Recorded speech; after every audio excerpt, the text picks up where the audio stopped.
Hey everyone, this is Rachel, and today I'm here with a new scrapbooking process video. Thanks so much for joining me here, and I hope you enjoy. If you could flick me a thumbs up, that would be super awesome, and I would love it if you would become a subscriber. You can also click on the notification bell so you always know when I have a new video up. Alright folks, let's get going! Hey everyone, today I have for you a one-page layout with 4 photos.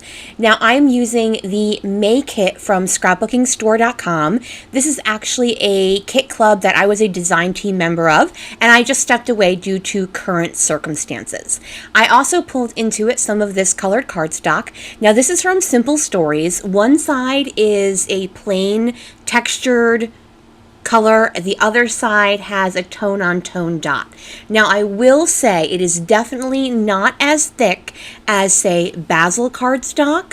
I don't know if I would necessarily use it as a background, but the colors are really rich, so I am definitely going to use it with a pattern paper border. So I had been debating which color to use.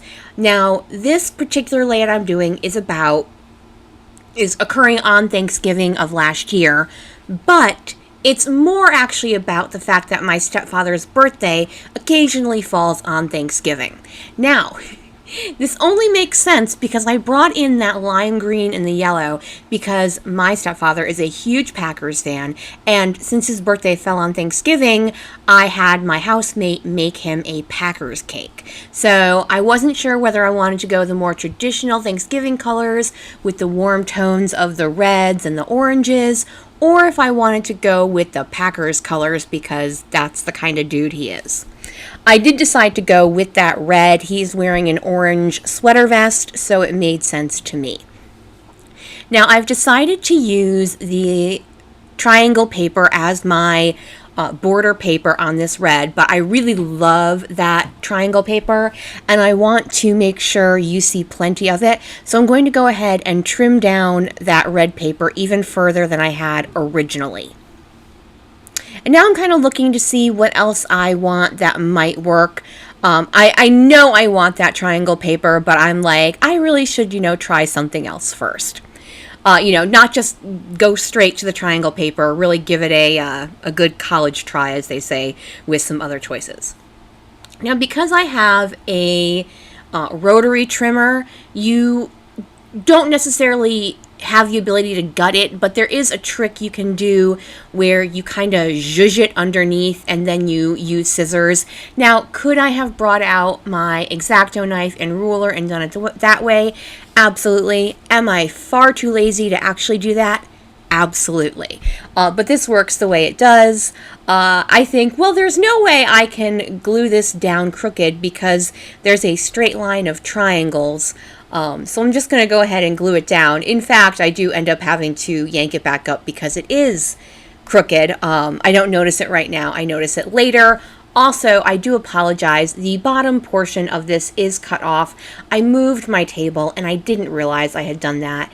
And you don't really miss anything because the only thing down there is the triangle border. So, like I said, you really don't miss anything, but it is off the page the entire time of the layout being done. So what I'm doing now is I'm pulling in a bunch of the scraps I have. I've used this collection a couple times now, so I've got quite a few scraps going on. I am flipping over that plaid piece where all the 3x4s are, and I'm going to trim out that camera piece down at the bottom there. I thought that would be great as a nice focal point. I'm also going to end up putting my journaling there. I'm not doing a ton of journaling, but I do end up putting it there as well. So once I have that, I have this multicolor stripe as well as the word paper, and that's going to be my main layout. Now I am going to take 2 of the photos and mat them on this dark blue tone-on-tone piece. These are the 2 photos of my stepfather, and as I said, because even though yes, I'm doing a Thanksgiving layout, I'm really focusing on the fact that this particular time, he was actually born on Thanksgiving, and so every I think it's 10 or 11 years, something like that, his birthday falls on Thanksgiving. So I took these 2 photos of him, one of him seeing the cake and then one of him blowing out the candle, and I'm matting them on this dark blue paper to kind of give them weight and also to bring your eye directly to them, even though there are 2 more photos on my layout. So now that I have an idea of where I want those photos, I do have 2 more photos to put on that are 4x6s. And like I said, you do miss the bottom of those of the photo down there, but I don't really do anything. And once I do something, you are able to see it. So I'm taking a look what's going on, what I have available to me in the sticker sheet. I find that this piece here with the camera is a little bit light, so I'm thinking I want to matte it, and I think at first I'm going to matte it on the red, but I decide instead to go back to that dark blue. It really does matte really well, bringing focus to that, and then once I'm able to do that and then trim that out into a thin matte, I am super happy with the way it ends up. It nestles right in the corner of where that text paper is. Right now, so I go to flip over that multicolor stripe and I realize I've got that ampersand cut apart there. Now, if you don't know, I am a huge lover of ampersands and I did not want to waste that, especially considering with all of the photos on my page, there isn't a ton of you don't see a ton of that striped paper. So I didn't feel the need to go ahead and waste it when I could use it for that ampersand at a future time. Now, do I normally do that? No. But is an ampersand worth that? Yes. So here's where I notice that my paper actually is crooked. So I'm going to go ahead and peel it up. Now, I will say, if I were thinking straight, I would remember that when you go ahead to do something like this after you've gutted paper, you can just tape down one side of the paper and then line it up. So you don't have to worry about ripping up the rest of the paper.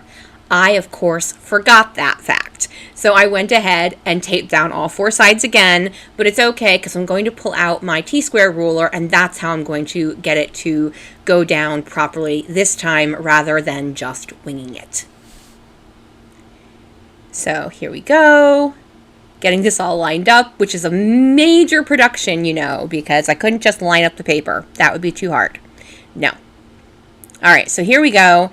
Going ahead, getting that all lined up. I really do love this triangle paper. I love the mix of colors. I'm a big fan of geometric shapes, and I find that mixing that in with the text paper and the stripes, but then having my photos be kind of not so grid-like really mixes well together. So now I've got my striped paper along with my photos, and here I'm going to move that little camera 3x4 so it nestles right in the corner of that text paper.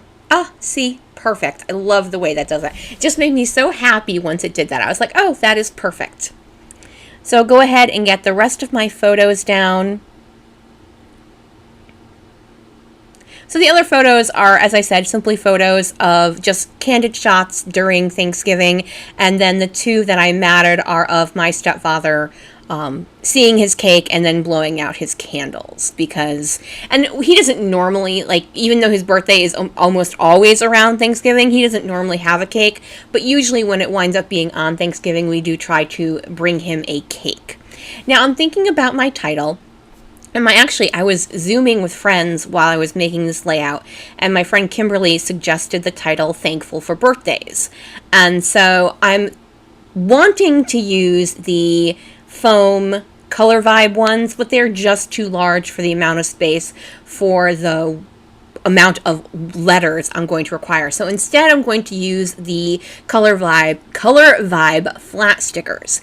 Now I love the foam stickers that Simple Stories put out. I like their cardstock. I don't love their sticker booklets of alphas. They're very, very thin. So you have to be very careful when you pull them off because it's incredibly easy to rip them. And I've done that actually 2 or 3 times where I've ripped them. Also, because they are so thin, once you place them down, they don't move. So if you get them a little crooked, you are done for because you either can't rip it back up or you have to rip it off and sacrifice the alpha. So I grabbed one of those bicolor hearts and then I layered a phrase sticker over it, and they're just Thanksgiving-y, family-themed type things like family time and gather together and stuff like that. And the only things that didn't come in this kit were the cardstock and the alphas. So the pink paisley, Be Bright, Be Happy, Be You sticker, that came in the May kit, as well as those Heidi Swap little charms that I pulled off. It comes with a little hooky thing, but I didn't want to use the hook. I just wanted to glue it down by itself. So I'm putting down my journaling, just talking about how it was my stepfather's birthday, and so I surprised him with a cake and with the Packers theme, which is his favorite football team. Also part of the kit were these Amy Tangerine clear stickers. Now, like many of you, I do have a hard time using clear stickers. There is always that trick of putting them down on white cardstock and then fussy cutting them out. But once again, I am a lazy scrapper, so I tend not to do that. I do find one sticker I'm going to use. It says family, and I'm going to put that right above that pink paisley sticker and then have that charm be below the sticker rather than above the sticker. I'm going to be using my Art Glitter clear glue just to glue that down. And as I said, that part that you don't see the bottom of the layout, that's the farthest part I embellish, so you really aren't missing anything. And obviously, if you hang around till the end of the video, there are photos, close-ups of all of my embellishment clusters, as well as a final photo of my entire layout, just in case you, like a normal person, would want to see the entire layout. So I add another one of those bicolored stickers. Now that is going to stay there, but I'm going to change my mind a couple of times. I'm thinking about adding another phrase sticker on top of that, but everything that makes sense to say is too large to fit there. So then I think about bringing that heart down near the bottom, but instead I decide to layer that phrase sticker over the heart as part of the 3x4 card, and then just move that bicolor heart sticker back up. And then I also add that second phrase sticker to the camera with the little heart on it. That way, using my largest embellishment cluster to house the largest of the phrase stickers. So I'm poking around here, making sure I don't want to add anything else, looking at all the different stickers, seeing if there's anything else I want to add. I know this is a pretty busy layout. It's got a lot of patterns going on. There's a lot of really rich colors. I do decide to add 2 file tab stickers right above that 4x6 photo in the kind of central top area. I'm a sucker for a file tab sticker, so I always like to add them when I can. I do decide also what I'm looking for is a little texture. So I go and get some enamel dots, and I'm going to add 3 different spots of enamel dots in the cluster areas, in a light blue, in a red, and then in a dark blue. And that is going to finish off my layout.